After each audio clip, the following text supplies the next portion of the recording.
జిల్లా నూజివీడు నియోజకవర్గం చాట్రాయి మండలం చాట్రాయిలో వైఎస్ఆర్ ఆసరా 4వ విడత సంబరాల శాసనసభ్యులు మేకా వెంకట ప్రతాప్ అప్పారావు ప్రారంభించారు. ఈ సందర్భంగా మాట్లాడుతూ ఇన్ని సంక్షేమ పథకాలను అమలు చేసిన ముఖ్యమంత్రిని తాను ఇప్పటి వరకు చూడలేదని, కాబట్టి మరలా జగన్మోహన్ రెడ్డిని ముఖ్యమంత్రి చేయాల్సిన అవసరం ఎంతైనా ఉందని అన్నారు. రాష్ట్ర cooperative union chairman Desireddy Raghavareddy మాట్లాడుతూ కొంతమంది ఇప్పటి వరకు అడ్రస్ లేకుండా ఉండి ఇప్పుడు వచ్చి కళ్ళబొల్లి మాటలు చెప్తున్నారని, వాటిని నమ్మొద్దని, మరలా ఓట్లు వేయించుకొని వెళ్లిపోతారని, న్యూజివీడుకు ఇటువంటి శాసనసభ్యులు ఉండటం మన అదృష్టమని, కాబట్టి మరలా 4వసారి మేక వెంకట ప్రతాప్ అప్పారావును శాసనసభ్యులుగా అధిక మెజార్టీతో గెలిపించాలని కోరారు. పోలవరం పిఎస్సిఎస్ అధ్యక్షులు చెలికాని బాబ్జీ మాట్లాడుతూ జగన్మోహన్ రెడ్డి అధికారంలోకి వచ్చిన తర్వాత ప్రభుత్వ పాఠశాలల రూపురేఖలు మారాయని, సౌకర్యాలు మెరుగుపడ్డాయని, విద్యా ప్రమాణాలు పెరిగాయని అన్నారు. ఈ సందర్భంగా మహిళలు జగన్మోహన్ రెడ్డి చిత్రపటానికి పాలాభిషేకం చేశారు. ఈ కార్యక్రమంలో MPP Lanka Nirmala, vice MPP Puchakayala Subbareddy, Parasa Chennarao, MPDO K Durgaprasad, sub inspector of police K CH Swamy తదితర అధికారులు, ఉన్నతాధికారులు పాల్గొన్నారు. అదేవిధంగా ఇక్కడ ఉన్నటువంటి పెద్దలందరకు, సుబ్బారెడ్డి గారికి, రాజా గారికి, అదేవిధంగా మా ఎంపీపీ గారికి, వెనక సీట్లో కూర్చున్నటువంటి పెద్దలందరకు, మహిళలకు, జగన్ గారి మీద ఉన్నటువంటి అభిమానంతో వచ్చినటువంటి మహిళలకు, మీ అందరికి కూడా ముందు ధన్యవాదాలు తెలియజేస్తున్నాం. ఉన్నట్టు ఒక 2 నిమిషాలు పోయినట్టేది ఇవాళ మీ అందరూ కూడా గమనించడమ్మా. ఎప్పుడు కూడా పట్టించి వస్తుండేవాళ్ళం, పట్టించి. ఇప్పుడు ఏంటంటే 4 మండలాల మీటింగుల్లో, టౌన్ మీటింగుల్లో కూడా జనంలో చేస్తున్నాం. కారణం ఏంటంటే జనం ఏమనుకుంటున్నారు, జగన్ గారిని ఏమనుకుంటున్నారు. ఎందుకనంటే ఇంకా 2 నెలలు ఉన్నాయి ఎలక్షన్లో. రేపు ఫిబ్రవరి 10వ తారీఖు 15వ తారీఖుల్లో నోటిఫికేషన్ వస్తుందమ్మా. వస్తే ఇంకా మనం ఏ పని చేయడానికి వీల్లేదు. అందుకని జగన్మోహన్ రెడ్డి గారు మీకు ఇప్పుడే ఈ కార్యక్రమం పెట్టించి మీకు డబ్బులు ఇవ్వమని చెప్పడం జరిగింది అని చెప్పేసి నేను మీ అందరికీ కూడా చెప్తా ఉన్నాను. అదేవిధంగా మరి చేయూత కూడా మరి 3-4 తారీఖుల్లో రేపు 3వ తారీఖున మధ్యాహ్నం 3ంటికి అమ్మా జగన్ గారు మన ఏలూరు పట్టణానికి రావడం జరుగుతుంది.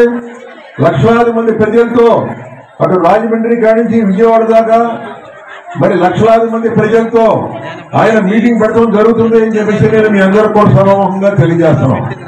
రేపు ఈ నెల ఫిబ్రవరి నెల 3వ తారీఖున.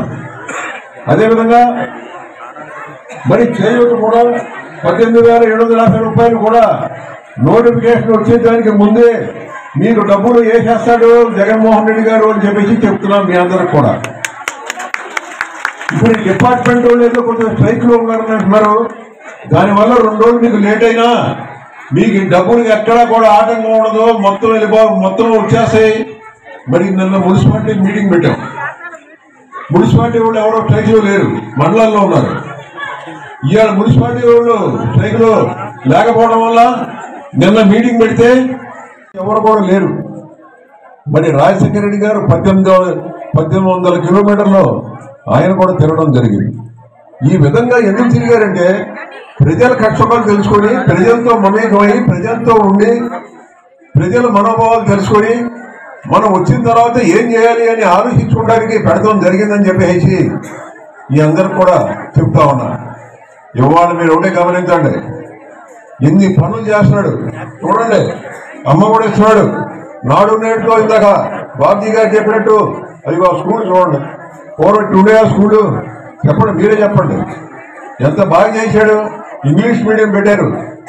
ఇంగ్లీష్ మీడియం పెట్టి మీ పిల్లలకి బ్యాగ్ ఇచ్చి, దాంట్లో బట్టలు ఇచ్చి, మరి బెల్ట్ ఇచ్చి, షూస్ ఇచ్చి, పుస్తకాలు ఇచ్చి, అన్నీ కూడా ఇచ్చి మీ పిల్లల్ని చదువుకొని ఐఏఎస్ ఆఫీసర్లు, ఐపీఎస్ ఆఫీసర్లు కావాలని చెప్పేసి మరి ఆయన నిజంగానే అంటే ఆలోచిస్తా ఉన్నాడు అని చెప్పేసి నేను మీ అందరితో చెప్తా ఉన్నా. మరి ఆ రోజుల్లో రాజశేఖర రెడ్డి గారు ఉచితంగా విద్య ఎట్లా చేశాడో, ఎన్ని గుండె ఆపరేషన్లు చేయించాడో, ఎన్ని కిడ్నీ ఆపరేషన్లు చేయించాడో, ఎన్ని చేయించారో మీ అందరికి కూడా తెలుసు.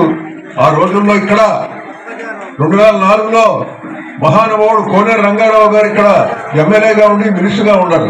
మీ అందరికీ తెలుసు, చిన్నపిల్లలకు తెలియదు. కానీ మరి నేనప్పుడు నూజివీడులో ఎమ్మెల్యేగా ఉండడం జరిగింది పక్కనే. ఇప్పుడు మనకి న్యూజిలాండ్ మీకు ఈ రోజు మరి ఎంత పరిస్థితి చేసిన ముఖ్యమంత్రి గారిని మనము ఏ కోణంలో కూడా మర్చిపోకుండా ఇవాళ వచ్చి కొంతమంది కాసు బంగారు ఇస్తామంటారు, ఒకళ్ళకి బెంజకాయలు ఇస్తామంటారు. ఇవన్నీ మర్చిపోవాలి.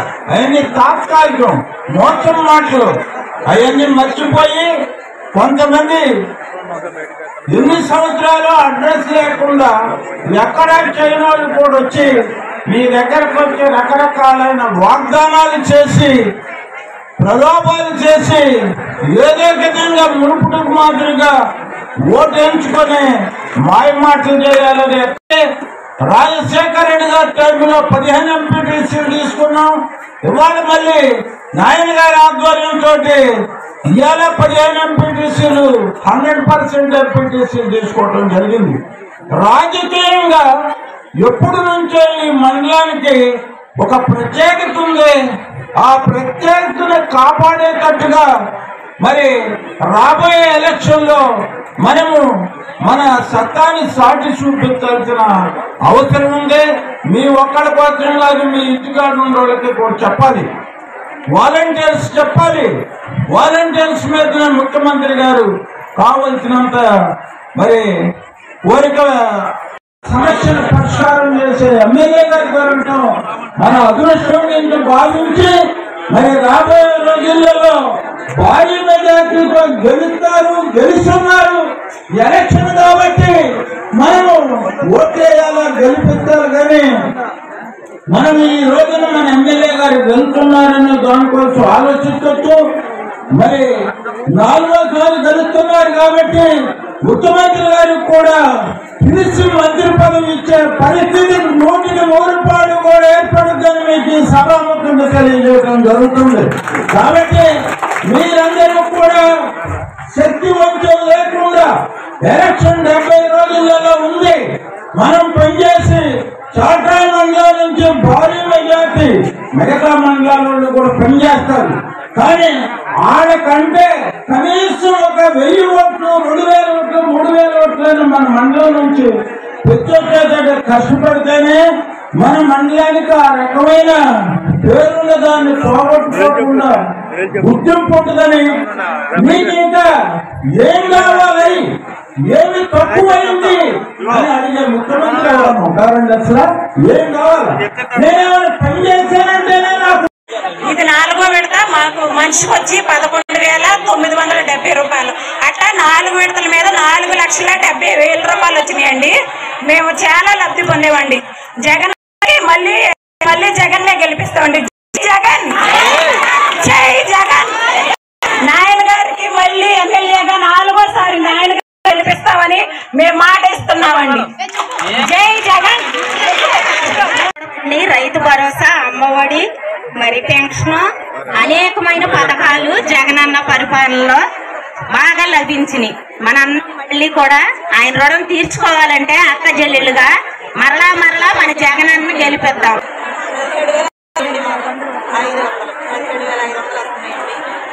బాగా ఇచ్చారండి జగన్మోహన్ రెడ్డి గారు.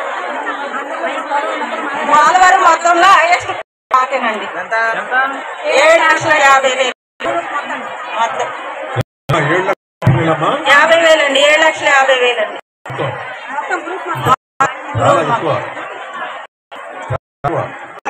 మాది సీగుడిపాడు చాట్రాయి మండలం. నా పేరు జ్యోతి. నేను ఇంటర్ చదివాను. నాకు పెళ్ళయి 2 మగపిల్లలు. నా పెద్ద బాబుకి అమ్మఒడి పడుతుంది. నెక్స్ట్ మళ్ళీ ఈ ఫిబ్రవరి 18 లోపు మళ్ళీ 4వ విడత పడుతున్నాయి. మా అత్తగారికి 18,000, మా అమ్మగారికి బోర్లు, పంట నష్టం అయితే పంట నష్టం, బోరు పోయినందుకు మళ్ళీ రీబోర్ వేయించారు. మా అత్తగారికి మా ఇల్లు ఇచ్చారు, నాకు కాలనీ ఇచ్చారు, డబ్బులు ఇచ్చారు, ఆసరా డబ్బులు, ఎన్నో గొప్ప విషయాలు. జగనన్న నా కుటుంబాలు ఎన్నో మేలు చేశారు. నేను నా కుటుంబం జస్ట్ ఓన్లీ మా అత్తగారికి నాకు చేసిన ఉపయోగం ఈ సంవత్సరం అంతా 1,40,000 లబ్ధి నేను పొందాను నా ఇంట్లో. కాబట్టి జగనన్న మనలాంటి పేద కుటుంబాలను పేదవాళ్ళని ఆయన దృష్టిలో పెట్టుకున్నారు. మన ఎస్సీ ఎస్టీ మాదిగ వీళ్ళందరూ మాదిగ వాళ్ళు అందరూ కూడా మనలాంటి పేదోళ్ళని గుర్తు పెట్టుకొని మనకి చేసి లబ్ధి చేసిన మొట్టమొదటి వ్యక్తి ఎవరైనా ఉన్నారు అంటే అది జగన్మోహన్ రెడ్డి గారే. మీరందరూ గుర్తుంచుకోండి. ఎంతో మంది వచ్చారు, ఎన్నో చేశారు, కానీ మనలాంటి పేదవాళ్ళని ఎవరు గుర్తుంచుకున్నారు? ఎవరైనా గుర్తుంచుకున్నారా? ఎవరైనా మేలు చేశారా? ఒక్కసారి గుర్తుంచుకోండి మహిళారా. మళ్ళీ జగనన్న రావాలి.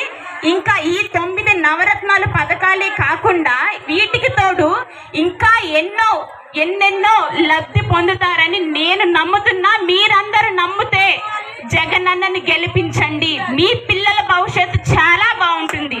మా ఊరు పేరు పోలవరం అండి. నా పేరు జ్యోతి. మాది కాంతి వెలుగు భగీరథ గ్రూప్. మా గ్రూప్ వచ్చి 4వ విడత 1,60,000 మాకు రుణమాఫీ అయిందండి. ఈ గ్రూప్ వరకు ఇక్కడికి వస్తే నేను ఈ ప్రభుత్వంలో పొందిన మేలు చెప్పకుండా ఉండకూడదు. నాకు పెళ్ళైన కొత్తలో నాకు రేషన్ కార్డు అనేది లేదండి.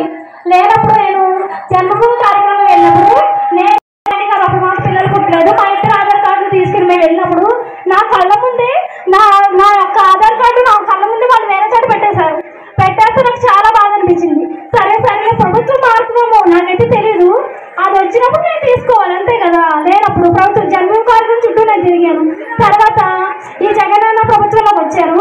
ఈ వాలంటీర్ వ్యవస్థ తీసుకొచ్చిన తర్వాత నేను ఎలా ఎక్కడ కనుక్కోవాలి ఏంటి అని అంటే, అమ్మ నీదేంటి, మీకు బాబు పుట్టాడని, నాకు బాబు పుట్టాడని 3 ఆధార్ కార్డులు ఇవ్వండి అని పెట్టిన తర్వాత ఆ రేషన్ కార్డు నా ఇంటికి తీసుకొని ఇచ్చారండి. నేను వాళ్ళు ఒక్క సంతోషమే కదండి అది. తర్వాత నాడు ప్రభుత్వంలో అప్పుడు నాకు పెళ్ళి అవ్వలేదండి. తెలుగుదేశం అధికారులు ఉన్నప్పుడు అచ్చెన్నాయుడు గారు మంత్రి అయినప్పుడు మాకేమైందంటే మేము కార్పెంటర్ వచ్చి చేసుకునే వాళ్ళమండి. అయితే కనుక వాళ్ళు లోన్ ఇచ్చారు, లోన్స్ పెట్టుకోమని. ఇప్పుడు మనకి ఎలా ఇస్తున్నా లోన్స్ ఇస్తే మా నాన్నగారు మేము 4 ఆడపిల్లలమండి. ఆడపిల్లలమైన తర్వాత ఆయన ఏం చేశారంటే 3,000 రూపాయలు చాలానే కట్టారండి. కట్టిన తర్వాత అది కట్టించుకున్నప్పుడు తిరిగి రాలేసరి కదా మాకు అనేది ఏమి ఇవ్వలేదండి.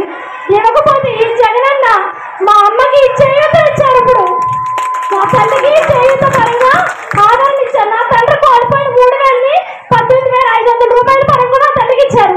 నేను చాలా సంతోషపడ్డానండి. మాకు చాలా మంచి పనులు చేస్తున్నారండి. మాకు చేయకంటే ఎమ్మెల్యే గారు కూడా నా బిడ్డలు చదువుకున్నప్పుడు బస్ పాస్ కానీ వెళ్తానండి. మా పాపకి బస్ పాస్ టైం అయిపోయింది వెళ్ళిపోమన్నారట. అప్పుడు మీ పొలం ఏంటి, మీరు దేవుడు ఎవరు అని కూడా అడగకుండా ఆయన గారు కూర్చోబెట్టి మా ఆయన గారికి పంపించారంట. నీ ఎలాగనే కూర్చొని